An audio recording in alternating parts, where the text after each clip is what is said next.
Yo, what's good? It's Christian once again over here playing Spider-Man 2. But this is gonna be a little different video. This is gonna be more of a response to a video that we made on the Mongolian Mindset channel about finances.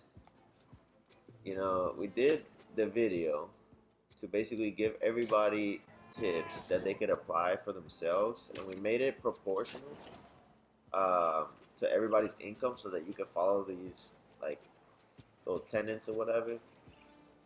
And so basically, we got some comments like in the Facebook page that said that if like that sort of thing is unrealistic, that you can't just tell people to save $5,000 because like most people can't do it or whatever. And I kind of wanted to respond to that just because you know me personally, when I started working, I was able to save 5,000, but I was obviously making $20 an hour, and that was 7 years ago. Obviously, the rent expense in this country is going crazy right now, and especially in the area we live in, which is South Florida and stuff. So I kind of want to give some, not just advice and percentage numbers. I wanted to give an example of what to do in a real life scenario, whatever, or what it could look like. So, so I kind of wanted to just run through some numbers, just for the people in the group, so that they could get a general idea of what to do or what it could look like. Um, so, in the video, right, I said that the main two expenses everybody has is a car, and the living expense. So basically, to start with the living expense, I gave advice of uh, only paying a monthly rent of about 20% of your monthly income.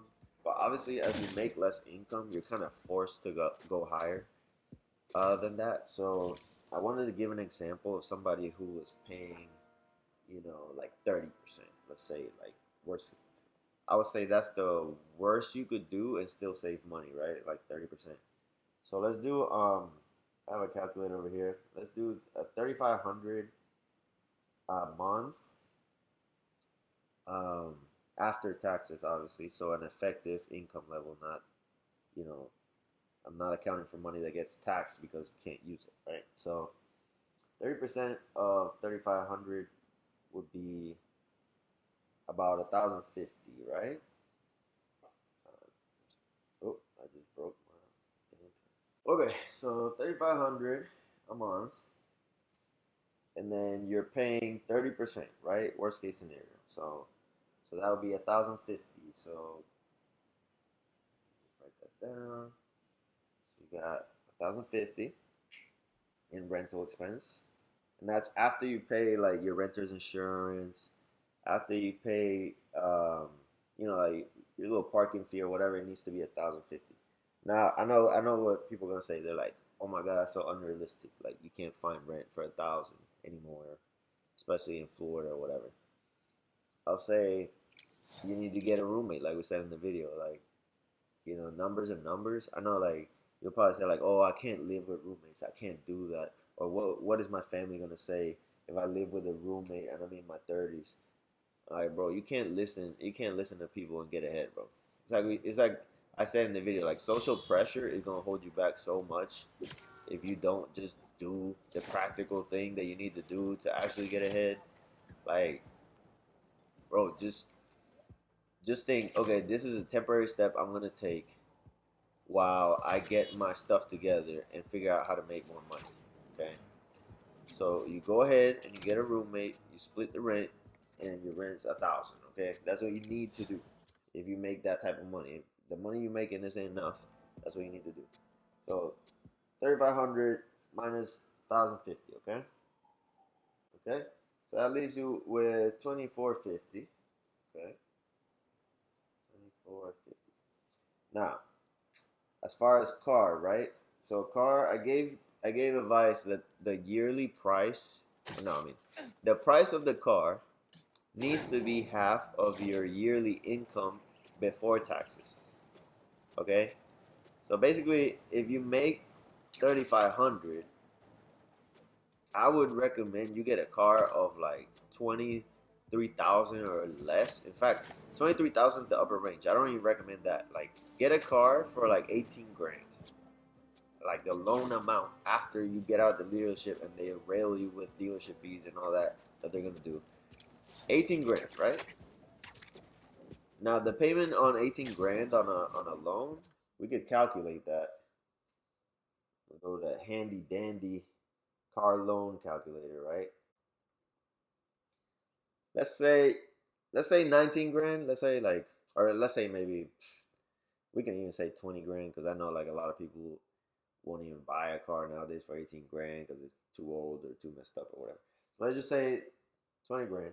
Even though you can find cars that are almost like not brand new but low miles for 18 grand car loan because I've done it.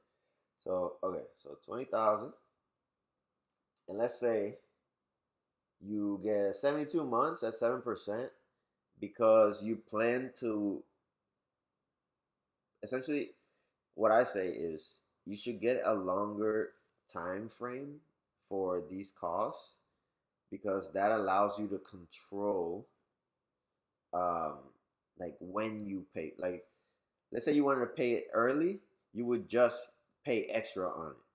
Now you need to have discipline, obviously, and be smart with your money to do that, but not just pay the minimum for 72 months. That's not what you're gonna do. But for the short term, doing 72 months allows you more cash flow month to month, so that you can manipulate your cash, right? So 20,000 on 72 months at 7% is 396. So 396, right? And now let's add insurance. Insurance right now is like, it's crazy. So we need to add like 200 to that. Okay. So basically it's 596 with insurance. So let's do minus 596. 450 minus 596. Left with 1854.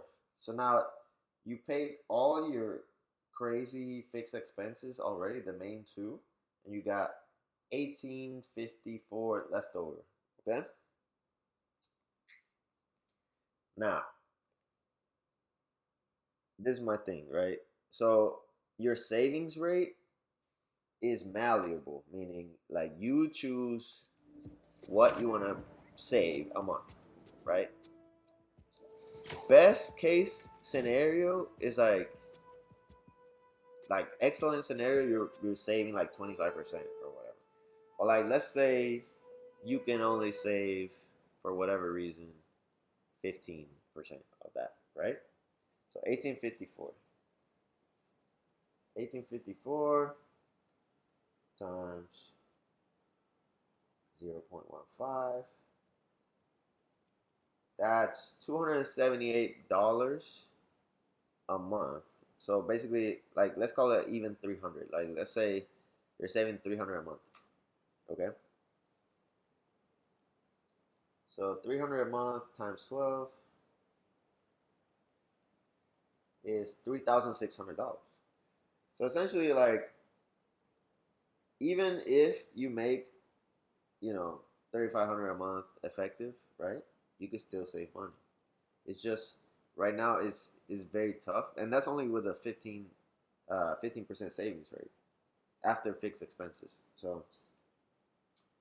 Um, so yeah, so it's doable. You just have to set your life up in the right way. Like I said, those fixed expenses, like your rent needs to be like essentially $1,000, and your car expense needs to be 596. Now, if you pay off the car, then your monthly payment is not. You're only spending like 200 in insurance a month. Then that allows you to save more. It's like the trick is to not get in debt, right? Not have like a whole bunch of consumer debt that becomes fixed costs. You just basically live on your income. And that's another thing that I wanted to talk about is that, during the video we talked about credit cards, right? And I think it's funny that like Mercer kind of like, after I said like, okay, after you have the $5,000, what do you do? It's like, okay, you get a credit card. But notice he said that after he saved the 5 grand, after he has a savings rate, you don't get credit cards when you can't save money, because then what ends up happening is you can't pay the damn credit cards off. If you can't even save money, what makes you think you can have a credit card? I feel like credit cards are for people that are already good with money, you know. So like just remember that, and you know, just realize that you can make it happen. You just need to kind of like be mathematical about it, be logical about it, and just crunch the numbers. You know, uh, I realized that, like I said in the video, like money's emotional and money is like it's not completely logical, right?